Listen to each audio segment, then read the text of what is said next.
This is the week of returns, those that have happened in CM Punk and Dexter Loomis, and those that are on the horizon in Kenny Omega. We're going to get into it in a second. This is Tweets of the Week.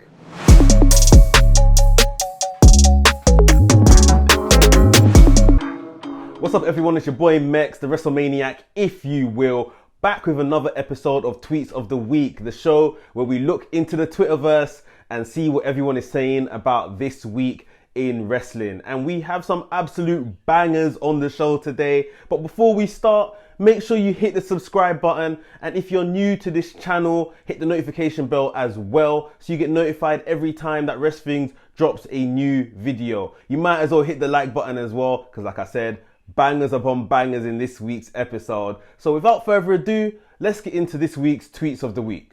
So we'll start off with a big return at AEW Dynamite, Quake at the Lake. It's from Fiend for Follows, and they have to say, Ambrose Moxley came into WWE with the Shield as mercenaries for CM Punk 10 years later, and now we are here. Wrestling is pretty cool. So like he said, he's referring to when the whole Shield came in for CM Punk all those years ago. And of course, they were the Shield of Justice and running around doing the dirty work for CM Punk at the time.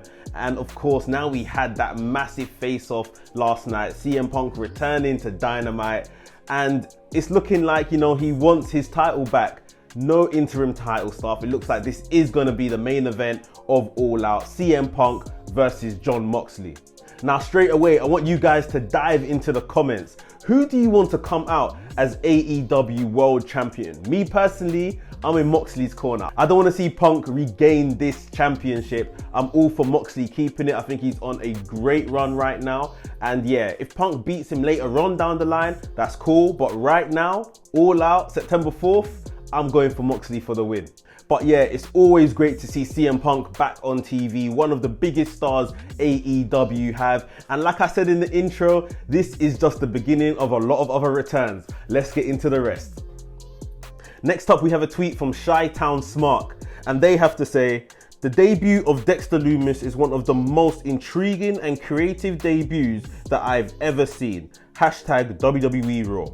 So yeah, this is a debut / return. Obviously, Dexter Loomis in his first run, he never made it to the main roster before they cut him. Triple H has now brought him back and debuted him straight into Monday Night Raw. But it's like half a debut because it's all things that happened on in the background, and this is what Chi-Town Smark is referring to. We saw a car crash, we saw police run past Alexa Bliss in one promo, and then we saw AJ Styles finish his match, he celebrated, and Dexter Loomis is just watching in the back, in the crowd in fact, and he gets arrested and taken out, and you just hear, you know, the whole crowd, the ovation, everyone clapping once they realize it's Dexter Loomis. So a very intriguing and smart way to do a debut. Again, like we were saying last week, debuting him right into the main event. This isn't the main event picture per se where the world title is involved, but it's still the main event of the show, making him feel like a big deal. I mean, who would have thought Dexter Loomis, this clip of him returning or debuting has already got over 1.5 million views on WWE's YouTube. Absolutely crazy. Like I said, people were talking about this all week until at least CM Punk returned on Dynamite. So this is a big deal. What do you think that Dexter Loomis is doing in WWE? What is his whole plan and this whole debut? Let's hear your thoughts on it in the comments below. Next tweet is from Moise All Elite, and he keeps it very short and simple. Kenny Omega versus Ospreay soon? Hashtag AEW Dynamite. Now, of course, we saw the brackets of this trios tournament. We know Will Ospreay and Aussie Open are on one side, and the same side, in fact, as the Young Bucks and whoever their mystery partner is. We now know the mystery partner will not be Hangman. At least that's what we think for now. Hangman has rejected the opportunity to tag with the Young Bucks. So everyone is speculating that this is the return of Kenny Omega. He's going to be the one to tag with the Young Bucks. And of course, if the Young Bucks and Omega win their first round match, and Will Ospreay and Aussie Open win their first round match, they will meet in the semi-final. This could be that face-off between Kenny Omega and Will Ospreay, and we have seen the war of words. Will Ospreay came on the WRESTHINGS podcast and had some choice words for Kenny Omega and how he feels he's been treated by Kenny Omega, despite Kenny Omega telling him that you have to be the guy in Japan when I leave. You can catch that on the WRESTHINGS YouTube channel. That podcast was exceptional. But here, AEW, we may just be getting Will Ospreay versus Kenny Omega. We're already spoiled for choice. We're going to get in the first round Will Ospreay and Pac because they're taking on Death Triangle. So some really good matchups here. The question is Kenny Omega returning this week? Put your thoughts down below in the comments.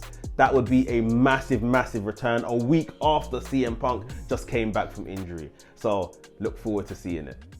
We've got a couple more tweets left, but before we get onto them, guys, if you haven't already, smash the like button, give us a thumbs up. If you're new to this channel, subscribe to WRESTHINGS, hit the notification. You know I'm going to ask to do all this stuff, so just make sure you do it, yeah? Let's finish off with the last couple of tweets. The next tweet we have is from our big bro, BWA Dazzle, Black Wrestling Alliance. He has to say, it's nice to see an NXT tag team compete in the WWE Women's Tag Team Championship Tournament, but Nikita Lyons and Zoe Starks is random. Toxic Attraction would have been a much legit addition based on them being a legit tag team and 2 times NXT tag champs. But hey, I mean, Dazzle's not wrong. He's coming with the facts. It was kind of good to see Nikita Lyons and Zoe Stark involved in this main roster Women's Tag Championship Tournament. But there's more established tag teams, and it does make you think, well, is this Zoe Stark and Nikita Lyons now going to be a tag team on the main roster? Is this going to be a full-time move eventually? Zoe Stark has a championship match against Mandy Rose this upcoming week, so does that mean she's going to lose it?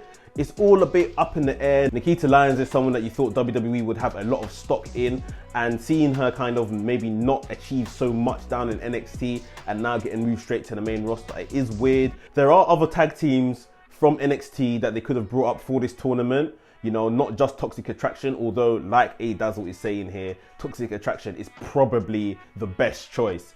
But it's good to see them involved. You know, if they had them involved in the first place, NXT probably wouldn't have needed its own Women's Tag Championship. That was never on the cards until they weren't getting any airplay with the main roster Women's Tag Championship. So yeah, we'll see how Nikita Lyons and Zoe Stark do in this tournament. Last but not least for this week, you guys know I always like to end with something positive, and we have a tweet here from Rox_Al_Goal_AE9. It's a lot of underscores, and they have to say, Santos Escobar is a bona fide star and stud. I feel like he's the current Latin big shot for WWE. He has the look, the promos, and in-ring skills they've been looking for. Hashtag WWE NXT. Listen, Santos Escobar is one of my faves, and I absolutely love that guy. He's now involved in a feud between him and Tony D'Angelo. This has been a long-standing story throughout NXT this past year. A very good one, I would say, as well. Got a bit corny at times with a bit of a Godfather feel, but they have told a good story. And Santos Escobar at this point, he's fighting for his freedom. If he beats Tony D'Angelo, he gets back his family on NXT.